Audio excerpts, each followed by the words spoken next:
Now we will begin with the candidates' opening statements. Ms. DeGraw first. All right, thank you so much for having me, and thank you all for coming out today for this event. Again, my name is Julia DeGraw, and I'm a candidate for Portland City Council Position 2, and I'm running for Portland City Council because it is past time for the city to prioritize the needs of people over developer profits, corporate interests, and complacent politicians. I live in Southeast Portland, east of 82nd Avenue, and we have a complete lack of representation. Right now, all but one city commissioner lives in Southwest Portland, and the other one lives in Northeast Portland. If I were elected tomorrow, I would be the only commissioner from Southeast Portland, and the only one who lives east of Cesar Chavez Boulevard. That's why I'm running on a platform of pushing for city council districts where we can elect folks from every part of the city and have them be responsible to their constituents. I am also have a track record of running on behalf of people, having been the lead organizer in the 9-year fight to stop a Nestle water bottling facility from being built in the Columbia River Gorge to bottle our public water.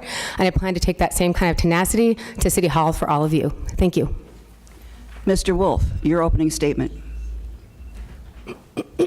Hello, everyone. My name is Philip J. Wolf. I'm standing because I'm using American Sign Language, and I do not want to hit the mic. I want to make sure I have lots of room to communicate with you all. I'm running for City Council position number 2. Currently in City Hall, and I'd like to ask you to really look at City Hall and what does representation mean, and what do we have currently? For a long time, we have been underrepresented, underserved, and that needs to change. Right now, there is no true representation for LGBTQ individuals, no representation for the disabled community, and that is largely concerning to me. I see an opportunity where I can take a step forward and really show who I am. I think I am a perfect candidate to represent. I am deaf, I am gay, I grew up with a lot of oppression and discrimination. Because of being deaf and gay, both of those characteristics have given me an opportunity to have a life experience, and I think that I will provide more of a balance to City Council. I want to focus on improving police reform, homelessness, and social disparities. There are many issues that I would like to address. Thank you. Thank you. Mr. Fish, your opening statement. Hello, thanks to the League for organizing this forum. I'm Nick Fish. I'm running for re-election on my record of working with the community to solve tough problems. Let me share with you some examples. I work with the auditor to increase transparency and accountability in government. I partnered with the county chair and the mayor to boost the supply of permanent supportive housing, a proven tool to end chronic homelessness. I am working with Commissioner Fritz to bring new parks to East Portland, and I have worked tirelessly to reform our utilities and restore public trust. Our city faces big challenges, including an administration in Washington that is hostile to our values. I've spent my life fighting for justice, making sure everyone is treated fairly. I offer the progressive values, experience, and deep relationships in our community to move our city forward. Thank you.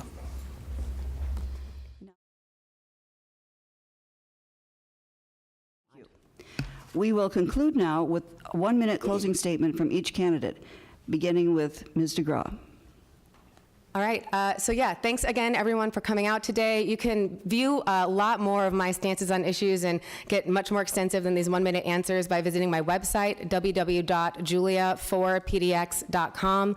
I also have some really good recent press on a lot of these issues I'm talking about. The basic rights and social services tax will help raise revenue from those who are benefiting the most from this booming economy, so we can find some additional funds to keep our community centers open and invest in our communities and start getting out of this scarcity mindset that we're all existing in right now. It is time to have a representative form of government.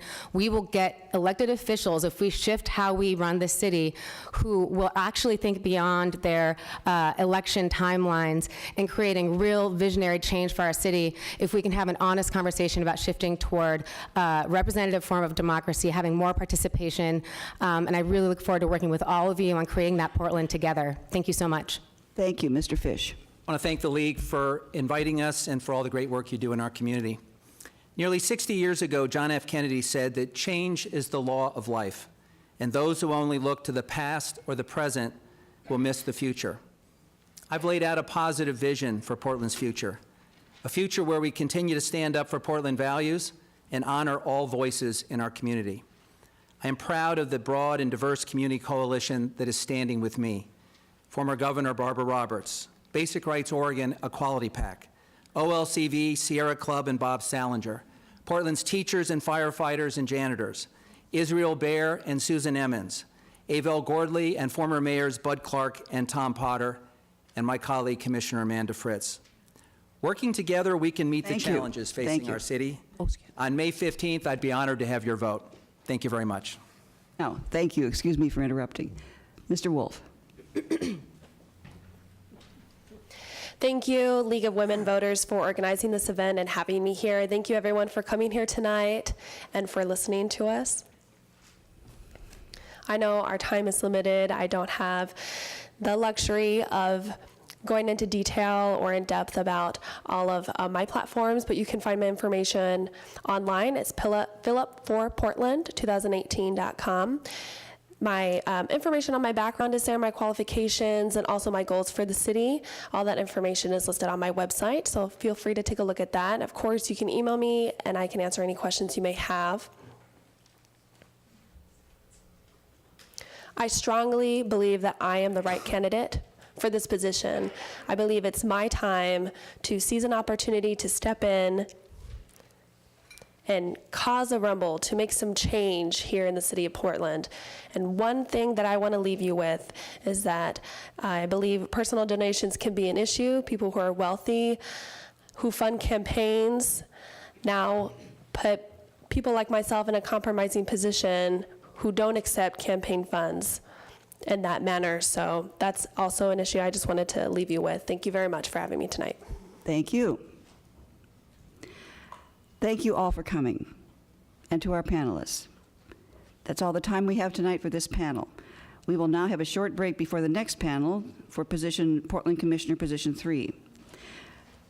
We thank the candidates for participating. We thank the Interfaith Alliance on Poverty for co-sponsoring, and Metro East Community Media for recording.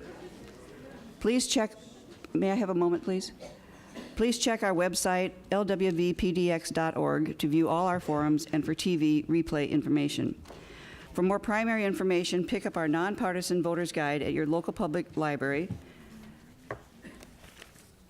or at New Seasons Market. And I also wanted to thank the lead for providing accessibility with the interpreters tonight. Thank you so much for doing that. You're very welcome.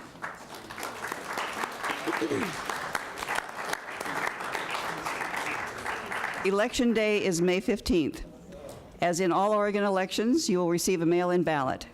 Ballots must be mailed back early or delivered to an official drop-off site anywhere in Oregon no later than 8 p.m. on Tuesday, May 15th. Postmarks don't count. Don't forget to vote.